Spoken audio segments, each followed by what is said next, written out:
네, 최근에 미국 정신신체의학사 협회에서 아주 재미있는 연구 결과를 발표했습니다. 건강한 부부를 대상으로 또 그 연구를 해보니까 가정에서 가족들 간에 갈등이 많을수록 말을 거칠게 한다거나 또 싸운다거나 폭력이 있다거나 가정에서 갈등이 격렬할수록 가족들의 수명이 단축된다. 가정이 평안하지 않은 가족들은 가족들의 평균 수명이 단축된다. 이런 연구 결과를 발표했습니다.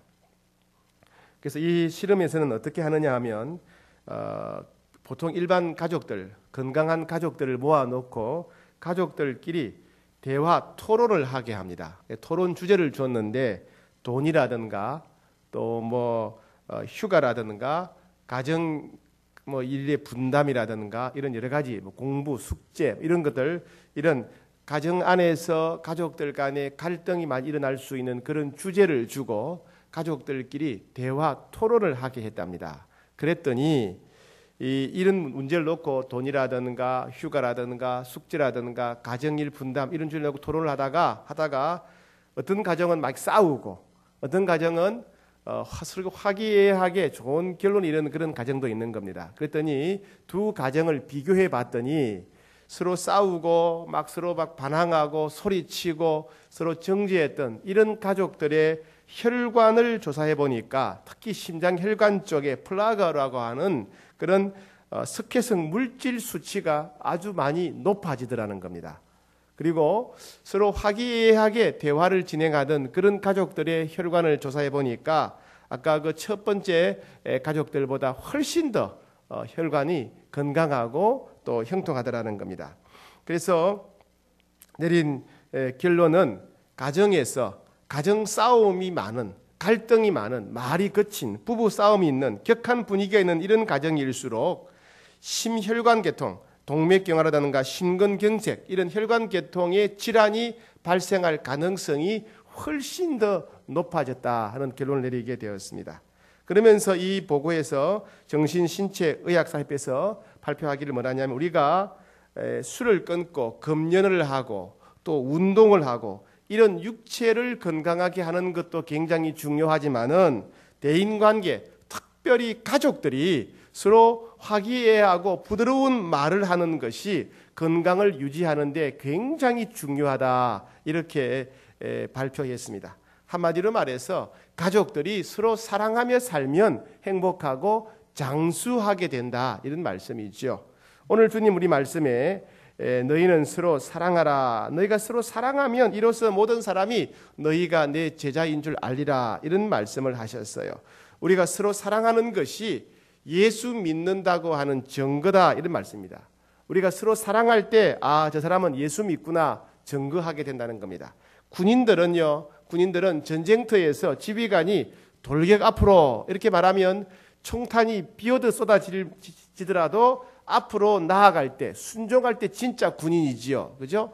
총탄이 무섭다고 도망치면 그건 명명불복종으로 적결처분할 수가 있습니다. 군인은 돌격 앞으로 할 때 용감하게 앞으로 나갈 수 있을 때 진짜 군인이 됩니다.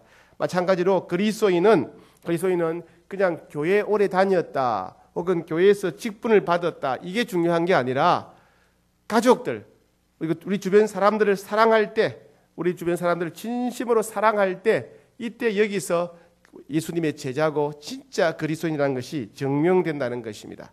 구약시대에도 물론 사랑하라는 말씀이 있었습니다. 구약시대는 내 몸같이 이웃을 내 몸같이 사랑하라 이랬습니다. 그러나 신약시대 예수님이 우리를 사랑하시는 것처럼 그렇게 서로 사랑해야 된다. 그죠?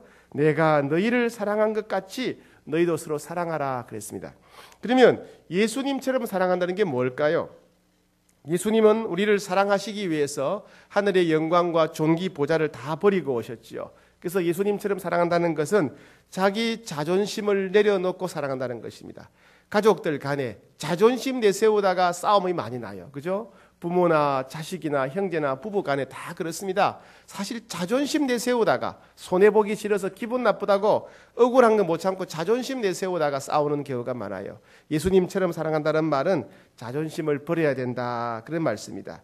예수님은 구유에 태어나셨죠. 구유에 태어나셨습니다. 그것처럼 우리가 낮은 자리에 있는 것에 대해서, 가족들 간에 낮은 자리에 있는 것에 억울해하지 말아야 된다는 것입니다. 예수님은 온갖 비난과 공격을 받으셨지만은 다 참으셨습니다. 우리도 가정에서 가족들이, 사람들이 나를 몰라주고 무시하고 짓밟는다 할지라도 우리가 잘 참아야 된다, 그런 말씀입니다. 예수님은 우리의 모든 죄를 대신 짊어지시고 십자가에 못 박혀 돌아가셨습니다. 이와 같이 우리는 가족들의 무거운 짐을 서로 대신 짊어지면서 사랑해야 됩니다. 그렇죠? 예수님은 죽음에서 부활하셨고 승천하셨죠. 우리는 가정에서 반드시 하나님의 능력으로 승리할 그날을 바라보면서 소망 가운데 인내하면서 살아가야 된다는 것입니다. 마태복음 5장에 주님이 예배드리는 자 이렇게 말씀하셨습니다. 그러므로 예물을 제단에 드리려다가 거기서 내 형제에게 원망 들을 만한 말이 있는 것이 생각나거든 예물을 제단 앞에 두고 먼저 가서 형제와 화목하고 그 후에 와서 예물을 드리라. 예배드리기 전에 형제와 싸운 것이 기억나고 형제에게 잘못한 것이 기억나거든 그건 먼저 해결하고 예배드려야지, 그렇지 않으면 예배가 헛되다, 이런 말씀입니다. 즉 우리가 이걸 가정의 문제에 우리가 적용한다면 우리가 가정에서 가족들이 관계가 서로 원만해야, 가족들이 화목해야 하나님 앞에서도 온전한 예배를 드릴 수 있다는 것입니다.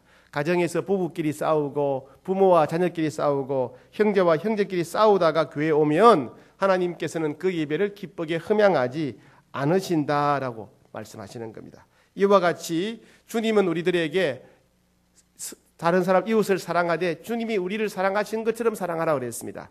우리가 사랑할 때 우리가 진짜 예수님의 제자인 것이 증명된다 그랬습니다. 그렇다면 우리가 예수님의 제자인 것을 증명할 수 있는 가장 중요한 실천 장소는 바로 가정이죠. 가정, 그죠?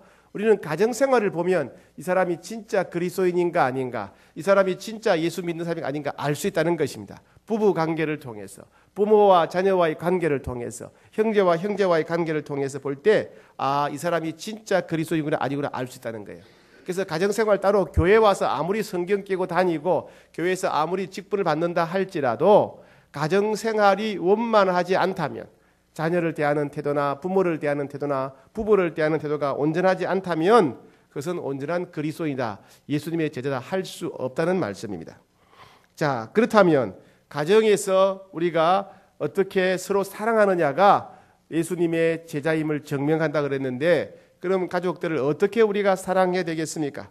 특별히 말을 중심으로 우리가 함께 살펴보고자 합니다. 첫 번째, 가정에서 사랑을 실천하는 방법, 말과 관련한 것입니다. 첫 번째, 말로 가족들의 상대방을 공격해서는 안 된다는 것입니다. 이 말로 상대방을 공격하지요, 그죠? 말. 대부분 싸움은 말로 일어납니다. 상대방을 무시하는 말, 정죄하는 말, 비난하는 말, 부정적인 말. 이 말로 인해서 마음에 상처를 주고, 말하고 나면 말하고 또 후회하죠, 그죠? 예, 가정에서 이 부정적인 말을 하는 순간 우리 속에는 큰 고통이 남게 됩니다. 특히 이제 왜라는 말, 너 왜? 너는 왜 그래? 당신은 왜 그래? 엄마 아빠는 왜 그래요? 왜라고 따지지요, 그죠? 왜라고 따지지요. 예, 그리고 부정적인 말을 하지요. 당신은 게을러. 우리 부모님은 이기적이야. 막 부정적인 말. 우리 애들 자녀에 관심이 없어요. 또 뭐 우리 애들은 왜 그래? 항상 이런 부정적인 말, 모욕을 주는 말, 공부도 못하면서. 공부도 못하면서 밥 주고 돈 주고 하는데 왜 공부 안 하냐고, 공부 못한다고 욕하지요. 모욕하는 말. 예, 그럼 부모님은 우리한테 해준 게 뭐 있냐, 잘한 게 뭐 있냐, 이렇게 막 싸우죠. 예, 부부간에, 부모와 자녀간에. 또 의심하는 태도, 의심. 너 지금까지 뭐 했냐, 누구랑 놀다 왔냐, 왜 늦었냐, 뭐 왜 거짓말 하냐, 왜 돈 쓰냐, 이렇게 믿지 못하는 행동들, 그죠? 혹은 비교하는 말. 다른 집 남편은 안 그랬는데, 다른 집 애는 안 그랬는데, 다른 부모는 안 그랬는데, 다른 사람과 비교하는 말, 이런 모든 이 부정적인 말, 이 부정적인 말을 하고 나면 말하는 사람이나 그 말을 듣는 사람이나 혈관에 플라그가 생겨서 혈관 계통에 질병이 생기기 쉽고 빨리 죽게 된다는 겁니다. 빨리 죽게 된다는 거예요. 그러니까 가정에서 험한 말을, 부정적인 말을 하게 되면 물론 듣는 사람이나 말하는 사람 다 기분 나쁘지만은 그것은 독약같이 되어서 온 가족들의 수명을 단축시키는 결과를 가져온다는 겁니다.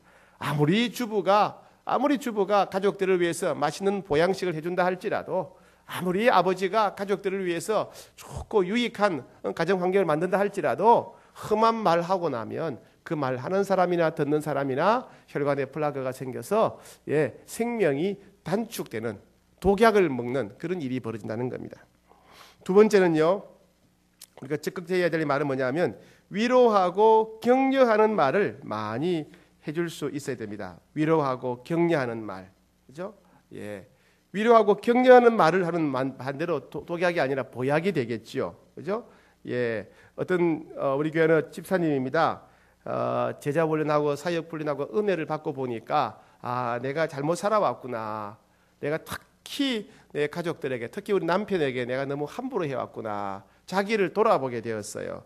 그러면서 이렇게 말합니다. 목사님, 제가 제 자식들한테 해준 거 반이라도, 아니 10분의 1이라도 남편한테 해주었더라면 남편이 훨씬 더 자신감 있게 행복하게 살 수 있을 것 같아요. 남편이 힘들어 보일 때, 피곤해 보일 때 우리 남편은 원래 이렇지, 남자가 원래 이런 거겠지 라고 내가 그냥 알아서 하도록 내버려 두었는데 그게 너무 후회가 됩니다. 아이들한테 하듯이 남편한테 정성껏 반찬도 해주고 남편한테 부드러운 말 한번 했더라 그러면 남편이 훨씬 더 힘을 내고 행복했을 텐데 제가 은혜 받고 보니까 내가 얼마나 남편에게 잘못했는지 후회가 됩니다. 이렇게 말하는 분이 있습니다. 여러분, 우리 후회하기 전에 우리는 서로 위로하는 말, 격려하는 말, 따뜻한 말을 많이 해줄 수 있어야 되겠습니다. 세상에 가면 다 약육강식의 세상 아닙니까? 그죠? 서로 그냥 잡아먹으려고, 서로 밟고 일어서려고 하는 그런 세상 아닙니까? 이런 세상에서 이리 치이고 저리 치이던 가족들이, 학교에서 치이고 직장에서 치이던 가족들이 집에만 오면 그냥 인정받고 사랑받고 칭찬받고 위로받고, 그죠? 세상에서 제일 사랑스러운 자녀가 되고 세상에서 제일 소중한 남편 되고 아내가 되고 이런 가정이 되어야 되겠습니다. 내 있는 모습 그대로 소중히 여김받고 칭찬받고 축복받는 그런 가정이 되어야 되겠습니다. 그 다음에 세 번째입니다. 사랑의 세 번째는 뭐냐면 칭찬을 많이 해줍니다. 칭찬. 칭찬이 보약이지요. 칭찬 보약. 당신이 최고다. 당신은 뭘 잘한다. 우리 부모님은 이걸 잘한다. 우리 자녀는 이걸 잘한다. 우리 딸 이걸 잘한다. 칭찬을 많이 해줄 때 여러분 가족들이 더 평안하고 건강할 수 있다는 것입니다. 일본의 한 연구기관에서는 직장인들을 대상으로 연구를 했는데, 직장에서 연구를 했는데 가정에서 출근할 때 아내가 남편을 칭찬한 가정하고 칭찬하지 않고 출근한 가정하고 통계를 내어 보니까 가정에서 아내로부터 칭찬을 받고 출근한 남편은 그날 일을 훨씬 더 잘하고 업무 효율이 높더라는 겁니다. 그죠? 그래서 이 서로 칭찬해 주는 게 굉장히 중요합니다. 우리 남편은 이게 멋져. 당신은 이거 참 잘해. 우리 딸은 이게 최고야. 우리 아들은 이게 최고야. 우리 엄마 아빠는 이게 최고예요. 가족들이 서로 칭찬해 줄 때 사회생활도 훨씬 더 활기차게 효율적으로 하더라는 것입니다. 즉 칭찬이 보약입니다. 보약. 칭찬이 보약입니다. 마지막 네 번째입니다. 가족들은 특별히 서로를 사랑하기 위해서, 서로를 위해서 기도하는 것이 중요합니다. 기도가 특별한 사랑의 표현입니다. 왜냐하면 기도할 때 상대방의 입장이 이해가 되어지죠. 내가 아내를 위해서 기도하려고 하고 내가 자녀를 위해 기도하고 내가 부모님을 위해서 기도하다 보면 성령께서 역사해 주셔서 상대방의 입장이나 마음을 이해할 수 있도록 해주는 거예요. 그래서 화가 났겠구나. 그래서 짜증을 냈겠구나. 내 말을 들었을 때 그런 마음이 들었겠구나. 섭섭했구나. 성령께서 내가 기도할 때 상대방의 입장을 이해할 수 있는 마음을 줍니다. 상대방을 불쌍히 여기는 마음을 주지요. 그죠? 또 기도할 때 우리 성령님은 내가 오래 참을 수 있도록 힘을 주시고 용서할 수 있는 힘을 주시지요.